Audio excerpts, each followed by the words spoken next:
Hello friends, അപ്പോൾ എല്ലാവരും സുഖമായിട്ടിരിക്കുകയല്ലേ? ഞാൻ ഇന്ന് വീണ്ടും ഒരു കുക്കിംഗ് പരീക്ഷണമായിട്ടാണ് കേട്ടോ വന്നിരിക്കുന്നത്. ആക്ച്വലി ഈ ഒരു റെസിപ്പിയുടെ പേര് എനിക്കും അറിയില്ല. എന്ത് സ്നാക്സ് ഉണ്ടാക്കും എന്നുള്ള ഒരുപാട് നേരത്തെ ആലോചനയ്ക്കൊടുവിൽ കിട്ടിയ ഒരു റെസിപ്പിയാണ് കേട്ടോ ഇത്. അപ്പോൾ ഇതിന് വേണ്ടിയിട്ട് ഞാൻ എഗ്ഗ്, പിന്നെ ബ്രെഡ്, സവോള, തക്കാളി, കുറച്ച് മല്ലിയില, പച്ചമുളകാണ് എടുത്തിരിക്കുന്നത്. അപ്പം നമുക്ക് ആദ്യം മുട്ടേനെ ഒന്ന് പുഴുങ്ങിയെടുക്കാം. അപ്പം ഞാൻ കുറച്ച് വെള്ളം വെച്ചിട്ട് ആവശ്യത്തിനുള്ള മുട്ട അതിലേക്ക് ഇട്ട് കൊടുക്കുന്നുണ്ട്. പിന്നെ ഞാൻ ചെറിയൊരു ടിപ്പ് പറഞ്ഞുതരാം കേട്ടോ. ഈ മുട്ട നമ്മൾ പുഴുങ്ങി കഴിയുമ്പം അതിൽ നിന്ന് തോല് പൊട്ടിച്ചെടുക്കുമ്പം മുട്ട കൂടി വിട്ടു പോകാറില്ലേ? അപ്പോൾ അത് പോരാണ്ടിരിക്കാൻ വേണ്ടിയിട്ട് നമുക്ക് ഈ സവോളേൻ്റെ തോലില്ലേ, ആ വെള്ളത്തിലേക്ക് ഇട്ട് കൊടുത്തിട്ടുണ്ടെങ്കിൽ നമുക്ക് ഈസി ആയിട്ട് അതിൻ്റെ സ്കിന്ന് റിമൂവ് ചെയ്തെടുക്കാൻ പറ്റും കേട്ടോ. അപ്പോൾ മുട്ടയൊന്നും ബോയിലാവട്ടെ, നമ്മുടെ മസാല റെഡിയാക്കാം. ഇത് പാൻ വെച്ചിട്ട് ഓയിൽ ഒഴിച്ച് കൊടുക്കുന്നുണ്ട്. ഓയിൽ ഒഴിച്ച് കൊടുത്ത് ചൂടാകുമ്പോൾ നമുക്ക് അരിഞ്ഞു വെച്ചിരിക്കുന്ന സവോളേനെ ഇട്ട് കൊടുക്കാം. പച്ചക്കറിയൊക്കെ ഞാൻ ആ ടൈമിൽ അരിഞ്ഞെടുത്തു കേട്ടോ. അപ്പോൾ നമുക്ക് കുറച്ച് ഉള്ളിയും കൂടി ഇട്ടിട്ട് നമുക്കിതിനെ നന്നായിട്ടൊന്ന് വാട്ടിയെടുക്കാം. അപ്പോൾ വാടി കഴിയുമ്പോഴേക്കും അതിലേക്ക് നമുക്ക് ഇഞ്ചി, പച്ചമുളക്, കുറച്ച് വെളുത്തുള്ളിയും കൂടി അരച്ച പേസ്റ്റ് ഇട്ട് കൊടുക്കാം. പിന്നെ 2 പച്ചമുളക് അരിഞ്ഞും കൂടിയിട്ട് ഞാൻ ഇതിലേക്ക് ഇട്ട് കൊടുക്കുന്നുണ്ട്.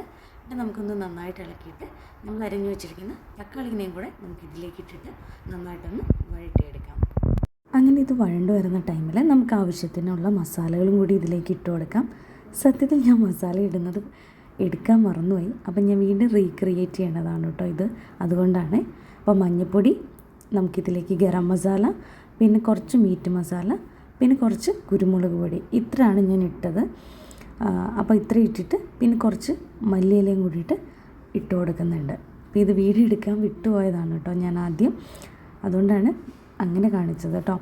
അപ്പോൾ ഇതെല്ലാം കൂടി ഇട്ട് കൊടുത്തിട്ട് നന്നായിട്ട് ഇതിനെ ഒന്ന് മിക്സ് ചെയ്തെടുക്കുന്നുണ്ട്. അപ്പോൾ മസാല ഓൾമോസ്റ്റ് നമുക്ക് റെഡി ആയിട്ടുണ്ട്.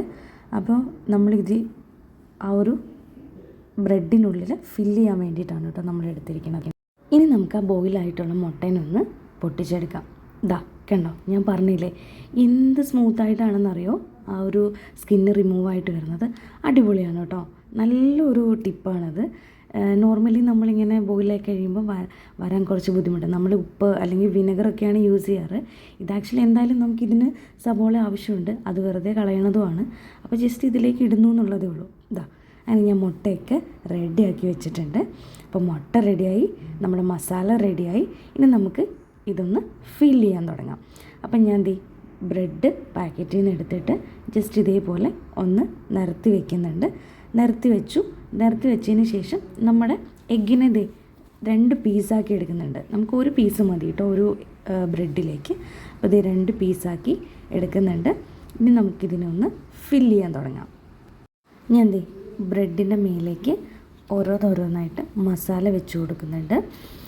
മസാല ഫില്ല് ചെയ്തു. അതിന് ശേഷം ആ ഒരു സൈഡ് മുട്ടയും കൂടിയിട്ട് അതിന് മേലെ വെച്ച് കൊടുത്തിട്ട് അടുത്തൊരു ബ്രെഡ് അതുപോലെ തന്നെ അതിൻ്റെ മേലേക്ക് വെച്ച് കൊടുത്തിട്ട് നമുക്കൊരു പാത്രത്തിൻ്റെ അടപ്പിനില്ലേ, ഏതെങ്കിലും ഒരു ബോട്ടിലിൻ്റെ റൗണ്ട് ഷേപ്പിലുള്ള ഒരു അടപ്പ് വെച്ചിട്ട് നമുക്കതിനെ കറക്റ്റായിട്ടൊന്ന് കട്ട് ചെയ്തെടുക്കാം. അപ്പോൾ നിങ്ങൾക്ക് വലിപ്പം നമ്മുടെ എടുക്കണം ബ്രെഡിനനുസരിച്ചിട്ടുള്ളൊരു അടപ്പെടുത്ത് കറക്റ്റായിട്ട് നിങ്ങൾക്ക് ആ ഒരു റൗണ്ട് ഷേപ്പിൽ കിട്ടും. ഒരുപാട് ബ്രെഡ് വേസ്റ്റ് ആവാണ്ടിരിക്കുകയും ചെയ്യും, കുറച്ച് വലിപ്പമുള്ളതാണ് എന്നുണ്ടെങ്കിൽ. അതുകൊണ്ടാണ് ഞാൻ കുറച്ച് വലിപ്പമുള്ള അടപ്പെടുത്തത് കേട്ടോ. എന്നിട്ട് നമ്മൾ ആ ഒരു റൗണ്ട് ഷേപ്പിൽ കട്ട് ചെയ്തെടുക്കുന്നുണ്ട്. ഈ സൈഡിൽ വരുന്ന ബ്രെഡ് വേസ്റ്റായി കളയാതിരിക്കാൻ വേണ്ടിയിട്ട് നിങ്ങൾക്ക് വേണമെന്നുണ്ടെങ്കിൽ അത് പൊടിച്ച് വയ്ക്കുകയാണെന്നുണ്ടെങ്കിൽ ബ്രെഡ് ക്രംസ് ആയിട്ട് നിങ്ങൾക്ക് ഇത് യൂസ് ചെയ്യാം കേട്ടോ. അപ്പോൾ നല്ല റൗണ്ട് ഷേപ്പിൽ നമുക്ക് കിട്ടിയിട്ടുണ്ട്. അപ്പോൾ ആ സൈഡ് ജസ്റ്റ് ഓപ്പൺ ആണെന്നുണ്ടെങ്കിൽ ഒന്നെങ്കിൽ കുറച്ച് മൈദ കലക്കിയിട്ട് ആ സൈഡൊന്ന് നമുക്ക് ഒട്ടിച്ച് കൊടുത്തു കഴിഞ്ഞാൽ അത് കറക്റ്റ് ടൈറ്റായിട്ടിരിക്കും. അല്ലെന്നുണ്ടെങ്കിൽ വെള്ളം വെച്ചിട്ടാണെങ്കിലും ജസ്റ്റ് അതിനെ ഒന്ന് ക്ലോസ് ചെയ്ത് കൊടുത്താൽ മതി. അങ്ങനെ നമ്മൾ എല്ലാ ബ്രെഡും ഇതേപോലെ തന്നെ കട്ട് ചെയ്ത് ഫില്ല് ചെയ്തെടുക്കുന്നുണ്ട്.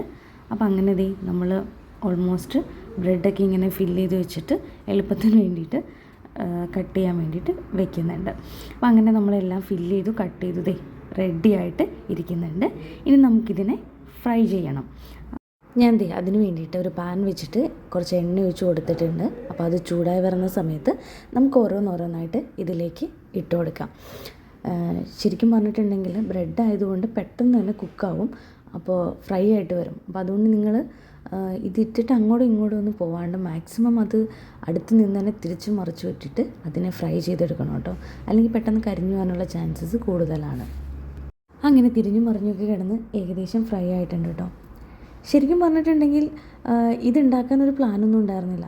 നമ്മൾ പറഞ്ഞു കേട്ടിട്ടില്ലേ, നമ്മൾ ചില കാര്യങ്ങളൊക്കെ ക്വിക്കായിട്ട് പ്ലാൻ ചെയ്താൽ അത് ഭയങ്കര സക്സസ് ആവാറുണ്ട്, മെമ്മറബിൾ ആവാറുണ്ട് എന്നൊക്കെ. അതേപോലെ ഭയങ്കര ടേസ്റ്റി ആയിട്ട് കിട്ടിയൊരു റെസിപ്പി ആയിരുന്നു കേട്ടോ ഇത് ഒരെണ്ണം കഴിച്ചാൽ തന്നെ നമുക്ക് നല്ല ഫില്ലിംഗ് ആണ്. ഇത് ഒരുപാട് കഴിക്കേണ്ട ആവശ്യമൊന്നുമില്ല. പിന്നെ നമ്മൾ ഓയിലിൽ ഫ്രൈ ചെയ്യുന്ന സാധനം ആയതുകൊണ്ട് വല്ലപ്പോഴൊക്കെ ഒന്ന് ടേസ്റ്റ് ചെയ്യാൻ അടിപൊളിയാണ് കേട്ടോ ഈ റെസിപ്പി. അപ്പം ഞാൻ ഇത് ഫ്രൈ ചെയ്ത് കോരിയെടുത്ത് പാത്രത്തിലേക്ക് മാറ്റി വയ്ക്കുന്നുണ്ട്. അപ്പം നിങ്ങളെല്ലാവരും തന്നെ ഇതൊന്ന് ട്രൈ ചെയ്ത് നോക്കുക. ട്രൈ ചെയ്താൽ മാത്രം പോരാ, എന്താണ് ഇതിൻ്റെ ഫീഡ്ബാക്ക് എന്നുള്ളത് എനിക്കൊന്ന് കമൻറ്റ് ചെയ്യണം കേട്ടോ. അപ്പോൾ ഇനി അടുത്തൊരു വെറൈറ്റി ഡിഷായിട്ട് നമുക്ക് അടുത്തൊരു ദിവസം കാണാം. എല്ലാവരും ചാനലൊന്ന് സബ്സ്ക്രൈബ് ചെയ്ത് സപ്പോർട്ട് ചെയ്യണേ. നാളെ നല്ലൊരു വീഡിയോ ആയിട്ട് വരാമെന്നുള്ള ശുഭപ്രതീക്ഷയിൽ ഇന്നിവിടെ അവസാനിപ്പിക്കുന്നു.